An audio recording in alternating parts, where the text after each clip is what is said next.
Hi friends, I am Mani. I am the blogger behind getmoneyrich.com. Today we are going to discuss the topic of long-term investment.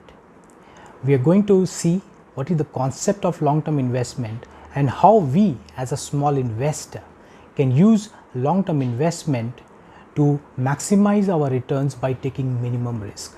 Yes, this is what long-term investment does to us. It maximizes our returns and it allows us to take minimum risk. So you can see the benefit of long-term investment. Minimum risk giving us maximum returns.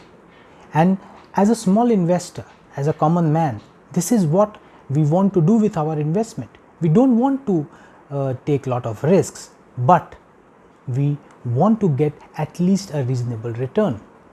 And long-term investment is a strategy which can exactly do this for us. Think of long-term investment as a strategy which we can use to enhance our financial health. Like we do exercise to enhance our physical health, long-term investment is also one of those strategies which we small-term investors must use to enhance our financial health. So let's know more about the long-term investment. I have written a small blog post on this topic, and I will request you that you must read this blog post as well, because it is going to give you a lot of insights about how we can practice long-term investment in our life. Before we go into the detail of long-term investment, allow me to give you an example by which we can understand the concept of long-term investing. Consider long-term investment as a small checkered board, and this checkered board has 9 squares. You as a long-term investor will start your journey from square 1, and your target is to travel through all the squares to square 9th. You are traveling for square 1 and you are ending your journey in square 9. And each time you cross a square, you reach a square, your money, the money in your pocket is going to get double. So if you are in square 1, you have 1 rupee in your pocket, and when you reach square 2, you will have 2 rupees in your pocket. Similarly, when you travel from square 2 to square 3, the money will get double again. So rupees 2 will become rupees 4. Similarly, from square 3 to square 4, the money will become 4 to 8. So every time you are reaching a new square, the money in your pocket is getting doubled. The longer you will travel, the bigger the corpus becomes. So you are traveling from square 1, and when you reach square 9, your money will become 256 times. If you have 1 rupee, it will become 256 in the 9th square. What does it show? It shows that the longer I am going to travel, the bigger will be my money. Now suppose for some reason you did not reach square 9. You stopped at the 7th square itself. What will be your corpus? Compare this. In the 9th square you have 256, but if you square right at the 7th square, you have traveled most of the path, but you stopped just before the 9th square. In the 7th square, the corpus is only 64 times. This is the difference. This is the concept of long-term investing. First of all, you have to travel all the way. You have to travel as long as you have set the target. And secondly, you should not fall short of your target. Because you can see this example. Your target was to reach the 9th square. What corpus it would have made for you? 256 times. But just because you have stopped on the 7th square, your corpus is only 64 times. Imagine the loss. So the long-term investment philosophy, the concept, it tells you that fix a goal long enough, and then whatever difficult times you might be facing, do not stop. Let your money be invested till that period. And if you do so, the corpus that you are going to generate will be big enough. Further to our concept of long-term investment, let's take it further by taking some real numbers. And we will use these real numbers to see how actually long-term investment works in benefit of the investor. Let's take this example. Suppose you have around 80,000 rupees in your pocket today, and you want this money to be invested. You want to invest in an equity fund which is approximately going to generate a return of 14 to 15% per annum. So you have 80,000 rupees and you want to invest in equity which is going to generate around 14-15% per annum. And your idea of keeping this money invested is for very long term, let's say 35 years. So what is the plan? The plan is you will invest these 80,000 rupees, and after 35 years at 14% per annum return, this money will become 1 crore. So your plan is to invest 80,000 and make it 1 crore in 35 years. This is, first of all, we have to emphasize this point that this is what long-term investment actually does for you. 80,000 rupees becoming 1 crore. Of course, it is taking 35 years. That is a long term. But see how your money is growing. Had you not invested long enough, this 80,000 rupees, in no case it would have become 1 crore. So long-term investment gives you that ability to grow your money to become a very big amount. There is another part of long-term investment that we can see in this example. You have planned to keep your money invested for 35 years. Okay? So, but for some reason, suppose in the 30th year, you had some need of money and you looked into your investment portfolio and you found that your 80,000 rupees has already become 50 lakh rupees in 30 years. You might be tempted that why not withdraw the money from this portfolio and use it for my necessity. But there is another thing here that you will note. When you will see this graph, you will see that just by holding 5 more years, you are already in the 30th year, and if you will hold only your money for next 5 years, this 50 lakhs is becoming 1 crore. This is the beauty of long-term investment. In the later stages of your long-term investment horizon, the size of your corpus becomes big, and the benefits of long-term investment becomes so visible to you. Even in the initial years, the money is only growing at 15% per annum. And even in the later stages, it is growing only at 14-15% per annum. It is not growing faster. But in the later stages, the size of corpus becomes big. So the benefit gets highlighted in your mind. You can actually feel the benefit of long-term investment in later stages of the holding. Why it is so? Because the corpus is becoming bigger. 80,000 is now becoming 50 lakhs, and in just 5 years this 50 lakh will become a crore. So this is what long-term investment is all about. So even if you invest a small amount of money now and keep it long enough by giving it a sufficient power of compounding, in the later stages this small money will become big enough and you will actually feel the benefit of long-term investment. You can see those benefits in front of your eyes. Imagine yourself investing 80,000 now, and when you are retiring after 35 years, you have 1 crore. This is the beauty of long-term investment.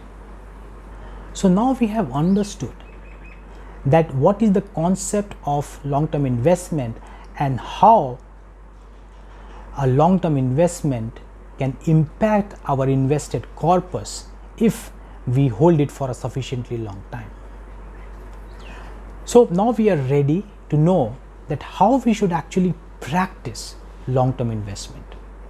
There are 2 very critical points in long-term investment. First is what asset we should buy. If we are investing for a long term, if our strategy is to buy an asset now and hold it for a very long time, which asset we should buy? We cannot buy anything.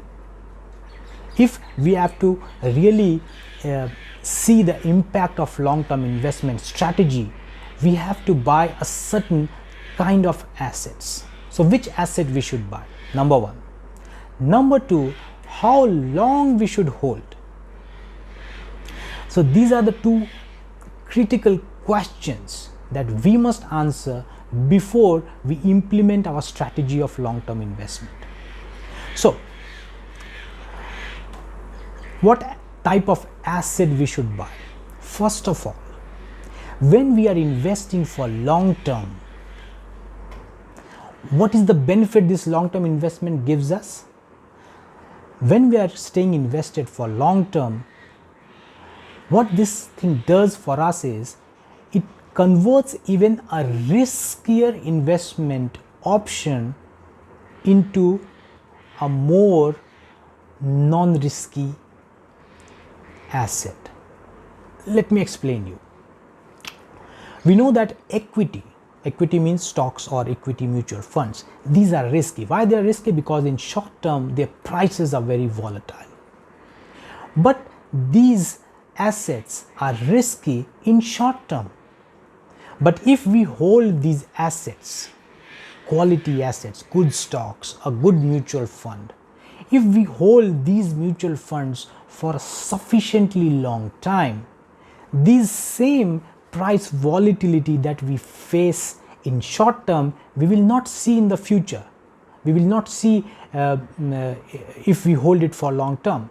In short term, their prices are volatile, but in long term, the growth trajectory is more visible. What does it mean? It means that if we buy a risky asset and we hold it for a long time, the short-term risk that comes inherent with it is no longer visible. In long term, the growth of assets are more, the growth of risky assets like stocks or equity funds are more visible. They are very evident, they are proven. But why at all we are discussing about risky assets? Because the risky assets gives us higher returns. If our target is to earn 4-5% return, we can invest in a savings account. We can buy a bank deposit. If our target is to earn a return of 8-9-10%, we can invest in a debt scheme. We can invest in a balanced fund.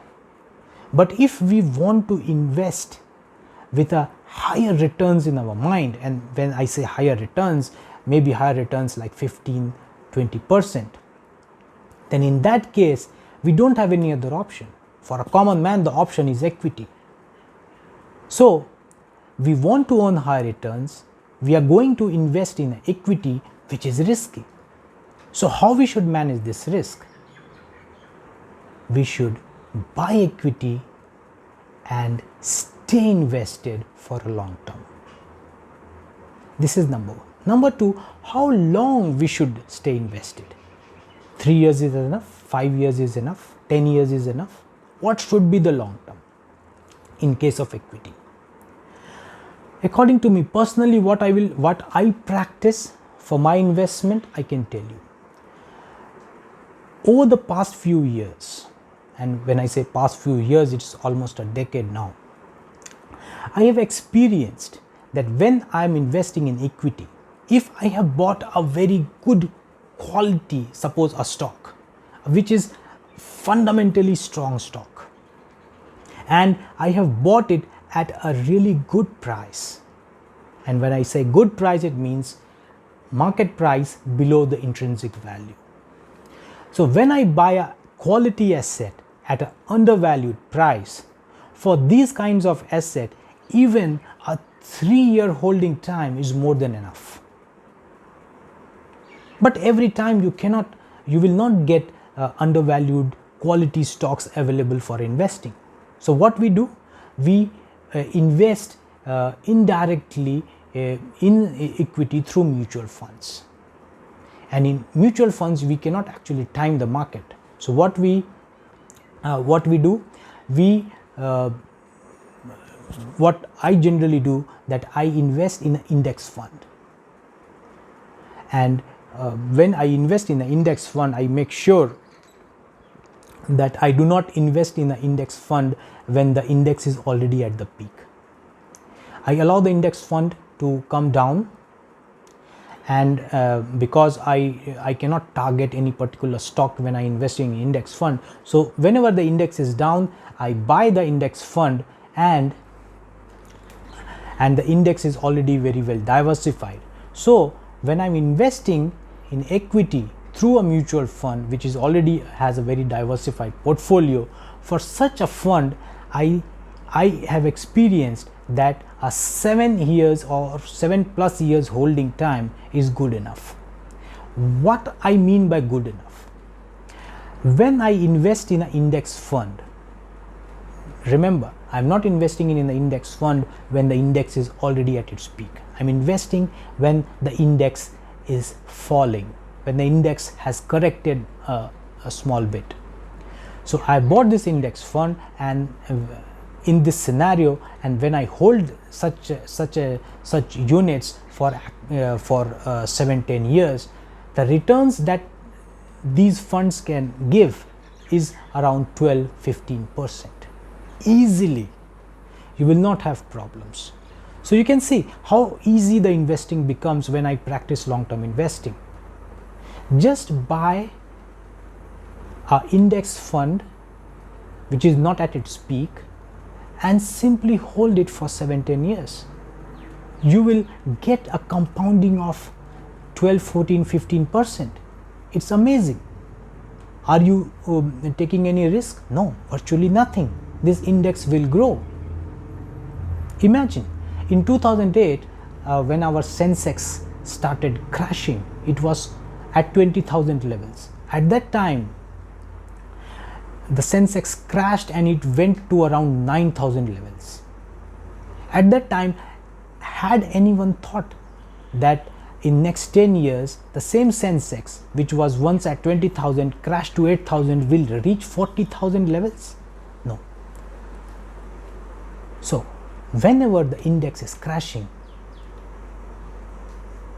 buy those units and stay invested for 10 years.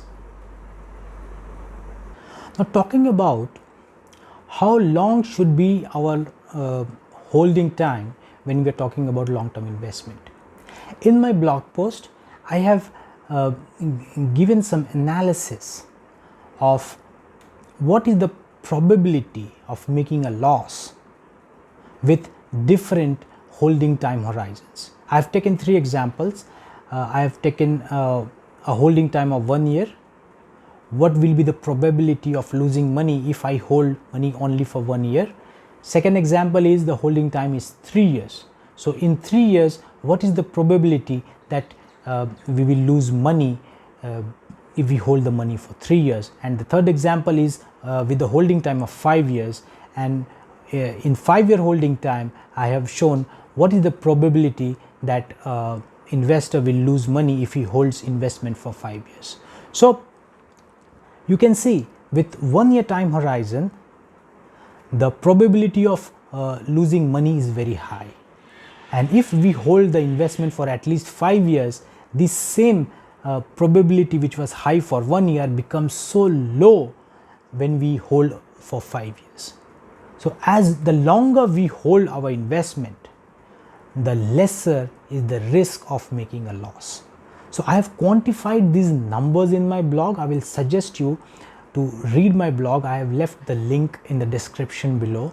So see this blog, and this will be an interesting part of that article where you will find that how the length of your holding time is impacting your chances of making higher returns and not making a loss.